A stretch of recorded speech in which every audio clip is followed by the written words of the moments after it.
Hello everyone and welcome back to Let's Play Echo Knight. In the last part we got truly started our adventure here in the Orpheus, helping the first few shadows of those who have passed pass on.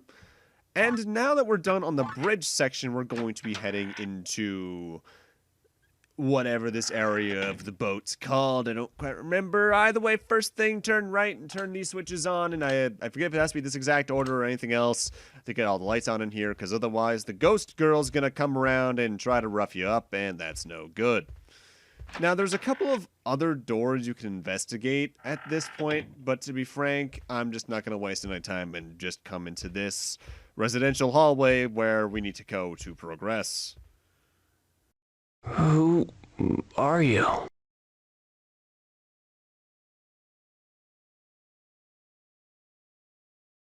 Everyone died. Even that fool Ed. He became crazy after he went into that far room. The three of us locked him in, behind the shelf. He was my friend. Ed. I'd like to taste that drink of his again. That's unfortunate, but hey, at least you still have the glass to use, and I guess I'll see what I can do. That damn sailor. He locked the door. I don't care, though. I probably would have done the same, too. Ed, I'd like to taste that drink of his again. Again, basically every single NPC in the game has 2 to 3 different lines of dialogue, and I'm trying to show them all off, but there might be 1 or 2 times I forget to. Also, in case you're playing along for whatever reason, make sure you check the note system regularly, because it gives you a good, up-to-date note on everyone you've talked to and what their personality might be, how you might be able to help them, things of that nature. Now, you can just explore the rooms around here, a la Resident Evil, to try and figure out the way around in that fashion, but I'm just going to go ahead and figure out that drink for that guy real quick. To do that, we need to come into here to the bar slash jazz club by the looks, and here we got a shitload of paintings. There's a painting of 3 bottles. There's a signature in the corner. There's a painting of a man wielding an axe and 2 snakes. EM is signed in the corner. There's a painting of 2 men battling with a giant snake. KS is signed into the corner. And then finally, over here, there's a painting of a man fighting a giant snake with 2 blades. These paintings provide the clue to the mixture of the drink that particular shadow is looking for. Because once we open the second of these 2 drawers, we'll find the ingredients listed. Also in here we have a claims ticket. There are a couple of these littered throughout the game. Pick up every one you can, because in order to get 3 of the most annoying astral pieces in the game, you're gonna need some of those, to put it lightly. In the first drawer, though, is 4 particular mixes of alcohol. Bottles with an axe, a human, and in the next one, I believe, a sword and a snake. You need to use the particular bottles here up to 4 times to fill the bottle until you get the right drink mixture for the ghost waiting outside. The hint for which combination is correct is the paintings in the room. In this case, since we know the guy who made the drink's name is Ed, the painting with the signature EM is correct. So that is 2 snakes, a human, and an axe, if memory serves. This solution does not change depending on playthrough. In fact, basically nothing, if anything, in this game is randomized depending on your playthrough. If you know your way around, you can not mess around with the puzzles at all and just skip straight to the solutions. Which, admittedly, makes replaying the game more so an atmospheric journey than an actual puzzle. But there's value to that as well, I feel, compared to games like Resident Evil 3, which might semi-randomize certain things like that. I prefer games to be more consistent than semi-random in my case, as I've probably covered over the channel's history. What is this? This color. It's the same as Ed's drink.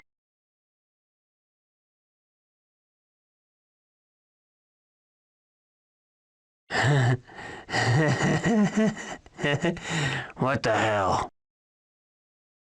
I can't taste a thing. I guess there is no need for a drink when you're dead. Hey, can you let Ed out? I threw away one of the medals in the ventilation shaft. The two sisters should have the other two medals. And thus we get our first portion of the long-range goal here in this portion of the boat. The sailor medals. There are 4 around here we need to collect. He gave us the hints for where the other 3 are. And we're going to go get the one he talked about throwing in a vent in a moment. Keep an eye on the 3D models, by the way, of the coins when you pick them up, because that presents to you a hint of where to use them, namely as well in this room. Now, while I go get the other medal I can get without having to go mess with the sisters in the next couple rooms, I want to talk about my history with this particular game. This one is actually one that's a bit close to my heart in one way. I didn't play this game growing up. I never rented it from a Blockbuster. But I did play this in my very early PlayStation 1 emulation days. I forget what site I saw it on. I forget if it was like OK ROMs back in the day, Cool ROM before that site went downhill, or MU Paradise. Probably MU Paradise out of those 3.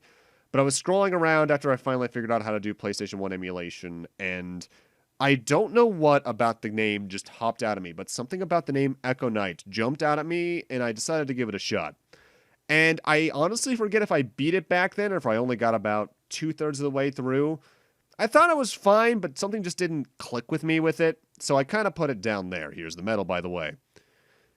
Fast forward to the quarantine year of 2020, and around October, a YouTuber I don't talk too much about because I only watch some of his videos, NitroRad, uploads a review of the trilogy, one video at a time, and when I saw the first one, something about it just tickled my brain like I had played the game before.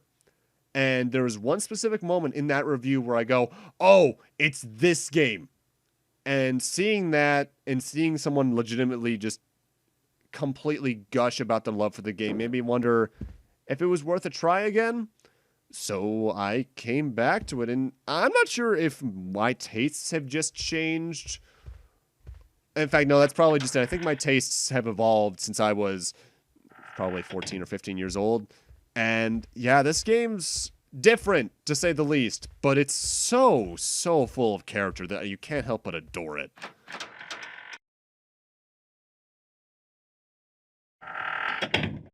Don't come any closer. Just turn around and leave. Go! But there might be items in here, and I kind of want to have some of those. Okay, you know what? You're right. I'm sorry for interrupting. You saw that door open too, right? Let's investigate. Hello? Oh, another girl. Okay. Odd. I'll take that healing potion, though. Curing potion. I'm never going to get that right. It should always be called healing potions. How you doing over here? You are not a passenger aboard this ship. You're still alive. You've met my younger sister, Diana, right? We are twins. That's why I know. I know everything about her, because she is exactly like me. That demon. It's because of that demon that... Diana. Are you getting the little hint to what's going on in here yet? Everything is the same. Everything is the same between us two. The way these two rooms are laid out is completely identical, just a mirror image. And because of that, if you move something in one room, its partner in the opposite twin's room gets moved as well. So we can, for instance, move this radiator in front of the bathroom door and completely block that harmful ghost from exiting the twins' bathroom. So now that we've done that, we can head on over. Additionally, any items that are placed in one place in one room, I think, are also there in the other. This is the kind of subtle puzzle solving I like out of a game like this, compared to having to know bizarre nomenclatures of languages that you might not know to solve puzzles. Thank you. You are not a passenger aboard this ship. You're still alive. You've met my older sister Fiona, right? We are twins, that's why I know. Do you know Ed? Ed saw something, that's why he became crazy so suddenly. Please, meet Ed, the man we trapped inside that room. So what I'm trying to say is I hate the tap code puzzle in Metal Gear 2 Solid Snake. And they could have gotten that, not in depth, but what's the word I'm looking for? The opposite of well thought out puzzles in this game. And they could have gotten real close to that with what's coming up, but thankfully they don't.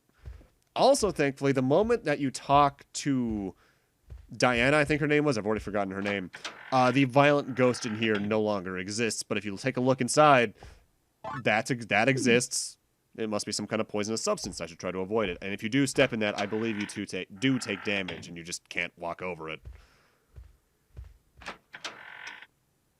The two rooms in the middle of this hallway you never need to enter, although I think the ghost girl, not the ghost lady, the ghost girl, the child of ghost, can show up in one of them if you take too long. And I know I've heard her giggle in there, which is the creepiest shit in this game. Diana left. I must go too. Oh, that blue stone. It's the same as what Kreia had.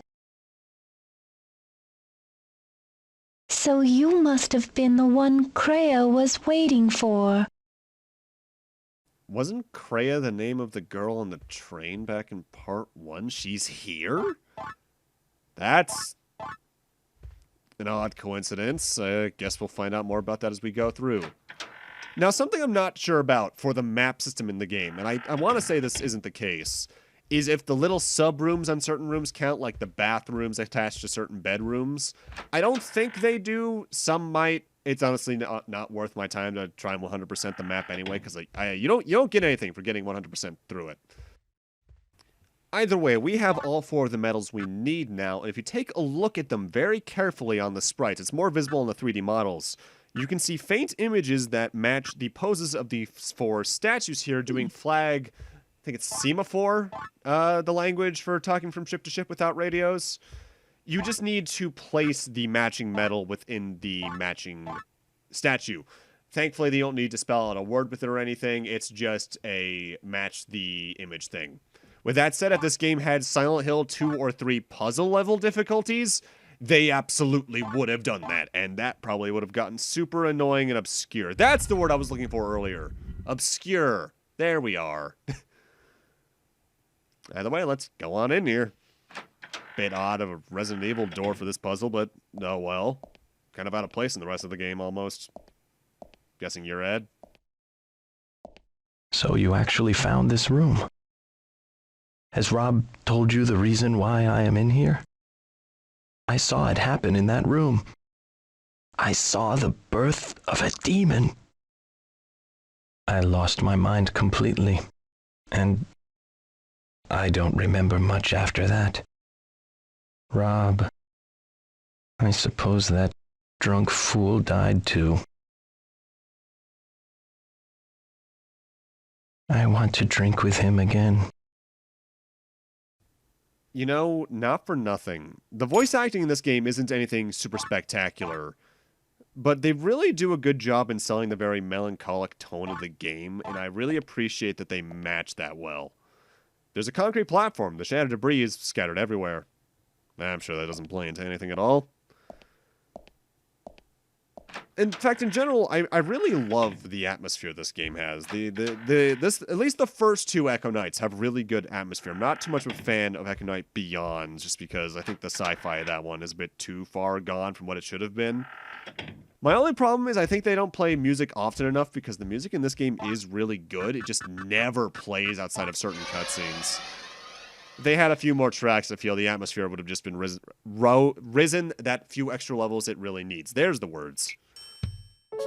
So, you've come again. I mean, yeah, got more astral pieces for you.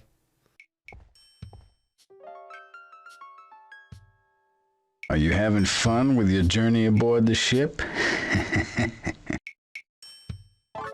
Yes. Take my orbs. thanks. Here, take this with you. This is a special potion that I've made. It may be weak, but it has the power to cure you when you are possessed. I believe this will be very useful for you. With that book, you are able to come here whenever you like. Come again. I'll be waiting. Sure thing. If anything, you seem to be one of the few people around here who actively acknowledge me and don't have any ill will to me. You're leaving? Well, then have a good journey. Not that most of the ghosts have ill will towards you, the player. It's more of a thing of, hey, he doesn't... He wants us to succeed, I guess, is the word I should the phrase I should use there. Now, admittedly, you don't need to do that there at all. I just periodically turn in my astral pieces so I know I've turned them in. Because I've had a playthrough where I completely forgot to turn in astral pieces past the first 2 or 3. And because of that, I got locked into 2 of the non-special endings, I think is the best way to put it. Either way, Ed dropped the brass key, so let's see what awaits us in here.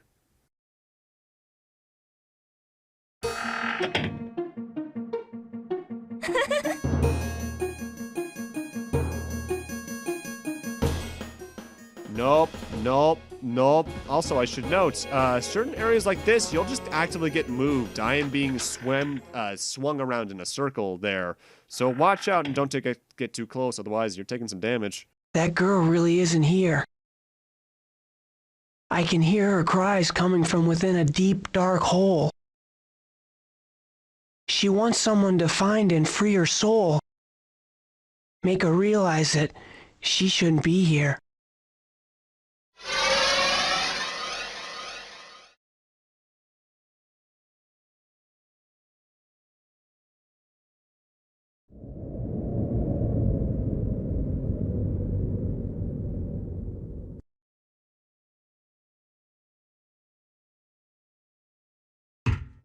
Y'all like minecart levels? No? Bad news for you then. Alright, so this is probably one of the more active puzzle areas in the game because we need to use the minecarts around to either ride through or bust through certain bunches of dirt. The trolley's full of minerals I can't get on. In particular, there are 2 types of levers you need to watch out for. The pull ones, which cause the mine carts to move, and ones you raise and lower, which switch the tracks on certain carts. You need to switch the tracks at the right time with certain carts to make sure you get to your end to get destination. Now, one thing I should note is, by and large, because the puzzles in this game never change, watching this LP in general, along with your playthrough in the case you are, might ruin your experience. If anything, this is a game I'd recommend playing through certain chunks and then watching an LP of to get people's thoughts on or get absorbed in the atmosphere again. Because playing through this game is one hell of an experience, honestly. Just from the feeling of it alone. Additionally, I should also note, I'm not going to be, I'll be talking about the story as it unfolds, but this is the kind of game like FromSoft became known for, where the game, just as you play it, tells you the big notes of the storyline, but there's a lot more subtle bits and pieces that connect the dots that you can find by investigating, especially the notepad throughout the game, or just even taking moments to investigate in certain parts of the environment that I recommend you do on a fresh run. And it's odd, before I came back to this game, after I saw the Nitro Rad review of it, after those high school playthroughs, oh, so long ago now, I didn't understand the whole FromSoft game storylines unfolding mostly in the background sort of thing, and I'm still not the biggest fan of it, at least for a game like Dark Souls. But for a game like this, especially like a horror exploration adventure game, it just works so well. And I can't help but feel it works better in that kind of scenario than an action game like Dark Souls is at its base.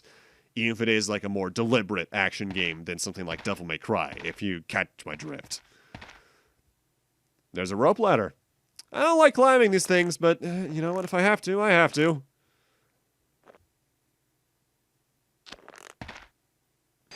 I guess we're down there, and someone down here? Oh, hey. How you doing? Hitting that rock hard? Yeah, get that bread, man. This was once a gold mine. This mine belonged to the Rockwell Group. They closed this mine saying that we've already removed all the gold. But that wasn't the real reason why they closed it. One by one, people ended up missing. There were hardly any accidents. My daughter was the same. She just decided to come play one day, and I know she was here. That's her favorite doll. I will find her, no matter what. Any progress? Damn, this rock is harder than I thought. Claudia, I knew it. I'm sorry for your loss. Is it me or does she look a little familiar? There's a body of a young girl. This is her favorite doll? Ragged old one, by the looks of it. Based off visuals alone, I think you can tell whose ghost has been haunting us through these first few parts. Claudia, I believe that this doll belongs to you.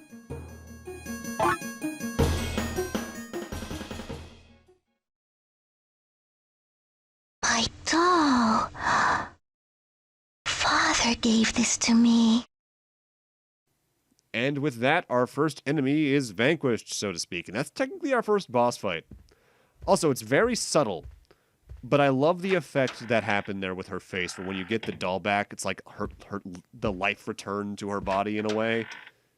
A lot of little subtle touches in this game like that. Also, come into this bathroom over here for another claim ticket. Again, you're going to want as many of these as you can. I technically do it a bit earlier than you should, but the more you get, the better. But with that, I'm going to need to end this off here. Thank you guys for watching, and in part 4, we're going to see what lies beyond in the room across from the one we just exited. See you guys then.